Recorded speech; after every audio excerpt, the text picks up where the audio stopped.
Public college used to be debt-free, right here in America. We have funded public college, and we have experienced fully the benefits of a well-educated, talented workforce. Lift off. In the 1950s, 60s, and 70s, millions of families were able to send their kids to college and be the first ones to graduate, and they did it debt-free.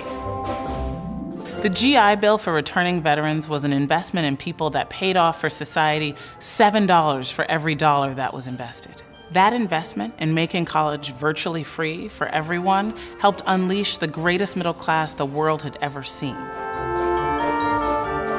And yet, somehow, all we seem to be able to do is cut, cut, cut.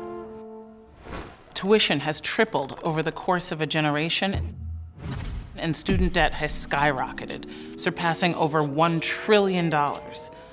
So what happened? Racism. Or more specifically, the way racism evolved to become a political weapon. You start out in 1954 by saying nigger, nigger, nigger. By 1968, you can't say nigger, that hurts your backfire, so you say stuff like forced busing, states' rights and all that stuff.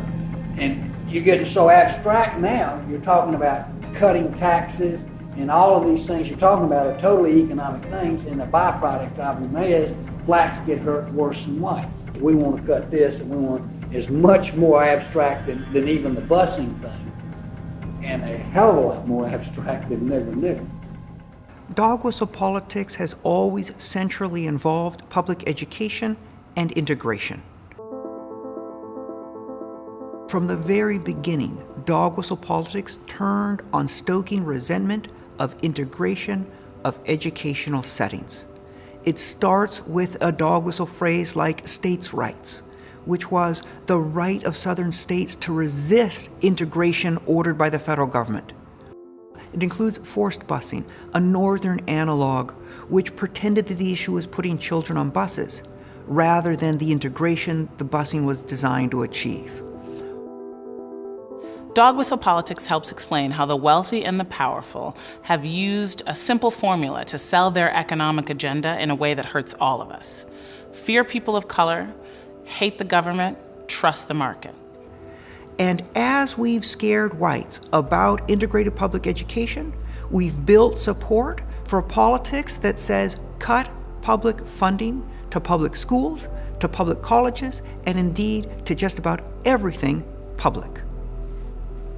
Over the course of one generation, states have cut about a quarter out of every dollar they used to spend on funding public college. What's made up the difference? A tripling of tuition and an average of almost $30,000 in student debt, which makes it harder for them to start a business, buy a house, and save for retirement. How is that good for America? It's obviously not. When we disinvest from the public, the costs of college go up for everybody, student debt goes up for everybody, and that means for white students too. Racism as a political tool hurts everybody of every color and of every background.